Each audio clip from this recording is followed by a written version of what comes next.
Thanks for checking out my video. If you want to learn more from me, I have a lot of classes on Udemy. You can find the links to a lot of those in the description. Magic is like stairs, not an elevator. Or you could kind of consider it partially an escalator sometimes. But so it's about 3 o'clock in the morning, and here I am making some videos. Don't mind the ding on my head right here. Little accident at work, a Harry Potter-esque scar. Well, hopefully it's not going to be a scarred scab. Anyways, so magic is like stairs, not an elevator. So I'm moving some videos around that I pre-recorded because this one's going to go up in January, and we're thinking New Year's resolutions. We're thinking about changing certain things. So with magic, one of the things that I always talk about a lot, if you've watched a bunch of my videos, is how magic takes work. Okay? So magic sort of sets the stairs up for you when you perform magic. So like think of it this way. You're at the bottom of the stairs, your goal is at the top of the stairs. Your goal is a higher elevation than you. Your goal means you have to make moves towards it, and this means acting in accord. So you have a plan to go to the top of the stairs. Your action of going up those stairs is you following through on your goal. The intention of you needing to go up the top of the stairs and wanting to go up there is what gives you the drive to go up those stairs. But performing the magic kind of sets those stairs up. So, what I want you to think about when you're doing magic is where you want to go and what kinds of things you need to do in order to make that thing happen. Yes, anything in life requires effort, but magic is kind of what creates the stairs. Magic is what creates the GPS route for you to go from where you are to where you are going.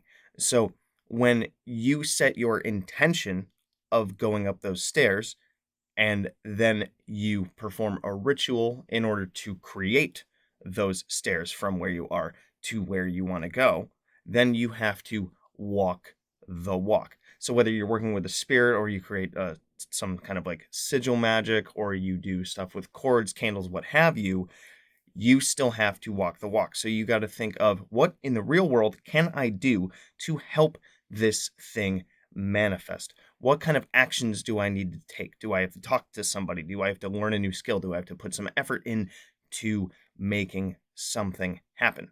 Moral of the story is yes, you always have to put some effort in, or exactly maybe not always. I think in my next video, I'm going to talk about how things can just kind of drop into place, which is rare-ish, but it does happen because things can just kind of magnetize towards you from intention and desire alone. But a lot of times, magic is stairs. Magic can sort of be an escalator sometimes, too. Yeah, why don't we just keep going with this one? So, magic can be stairs where you have to put that effort in to go up those stairs. Your intention and your desire is what tells you it's up here. You're right here. I am where I am right now. The reason why I don't have what I want right now is because I have to put that effort in, or I need to up level myself, right? So you got to think about when you are working with a spirit or you've set that intention and you have gone to your ritual chamber, your altar, and in your room or what have you, and you set your intention, you declare your intention of I'm here because I want this and I'm going to make it happen. This is the check that I'm going to cash with the universe to make this kind of thing happen. And so as you're sitting there and you are performing your ritual, you're putting energy into it and whatnot, you should have already thought of what you are going to do in order to make that thing happen. Are you going to stop feeding bad energy into a situation? Are you going to feed good energy into a situation? A lot of times we don't have something that we want because we are feeding into those things that we don't want. If you are trying to change a habit, your energy needs to go not into that habit, but into a replacement behavior. If you are trying to avoid conflict at work, you have to stop feeding into conflict at work. Don't talk to that one person that generates that conflict.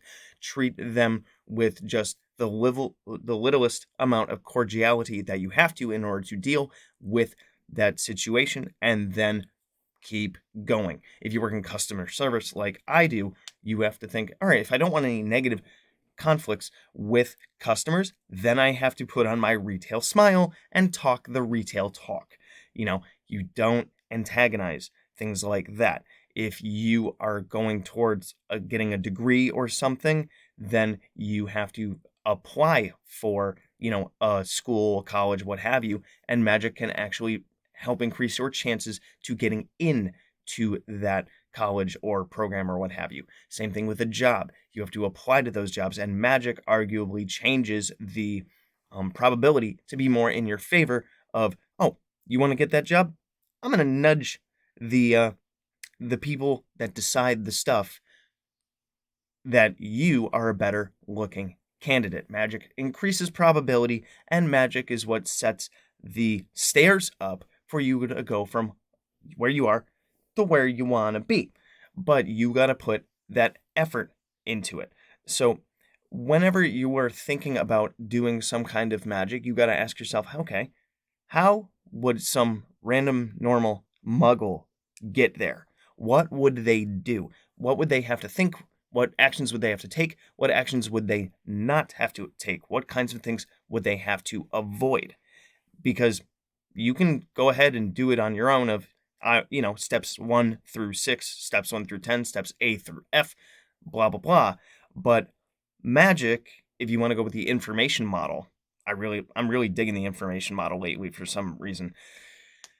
Think of the universe as a big computer. When we work Magick, we are setting a particular set of code into that computer, saying when I input this code, it is going to cause this new thing to happen.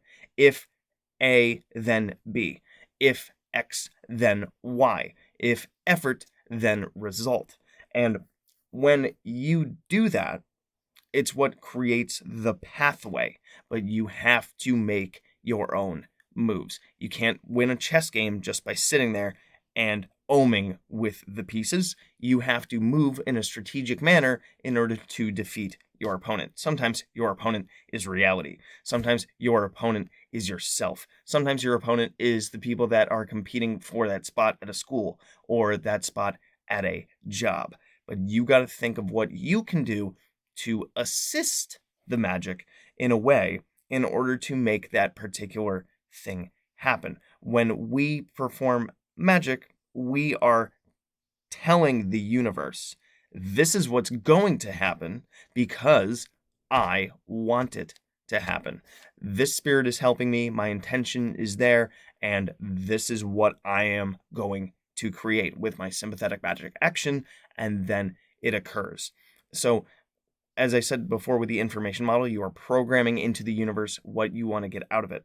And finally, getting to that segue, sometimes when we want something super, super badly, or we want something enough, declaring it to the universe, saying, this is the situation that I want.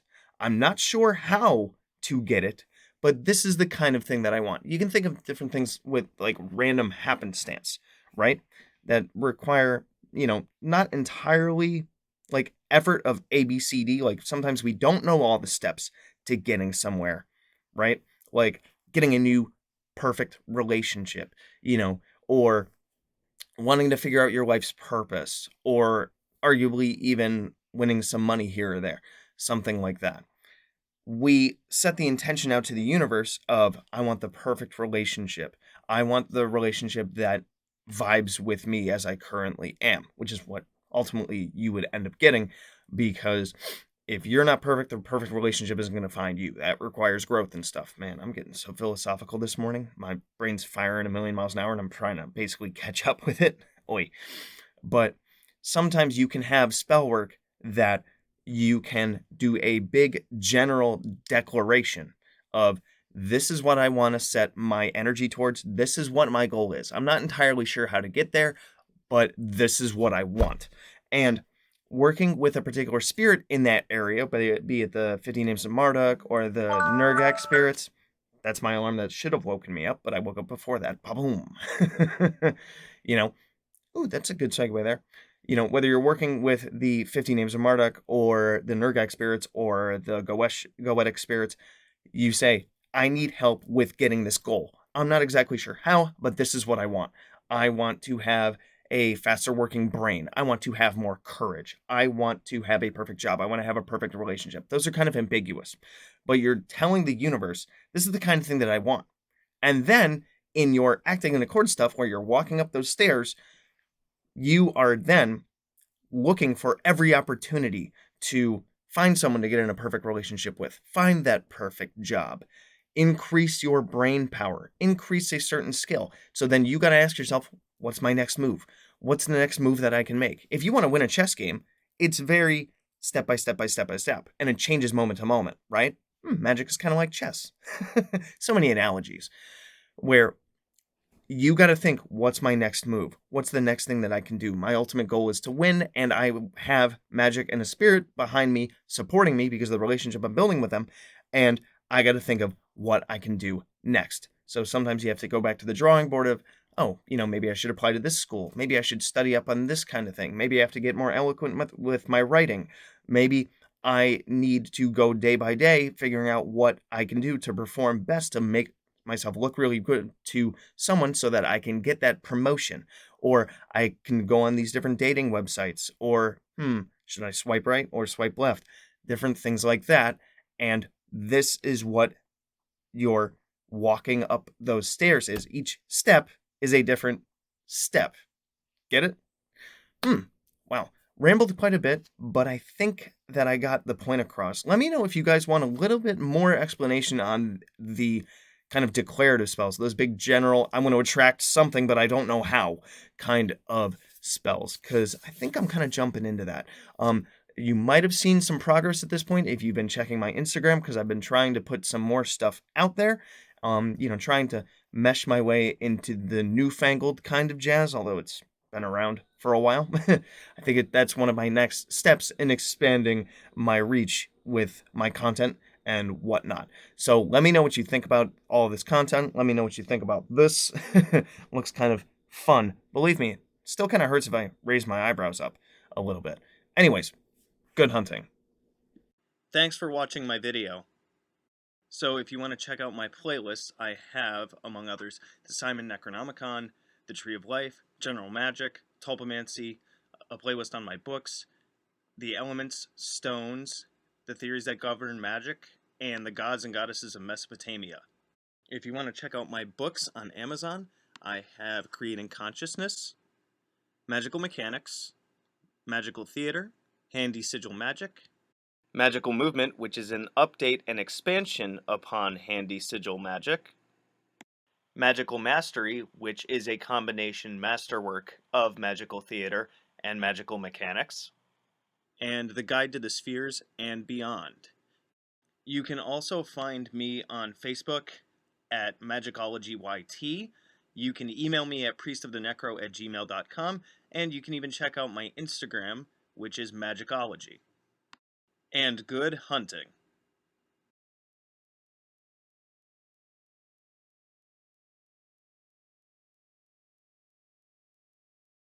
You can also find me on Facebook at Magickology YT. You can email me at priestofthenecro@gmail.com, and you can even check out my Instagram, which is Magickology. And good hunting.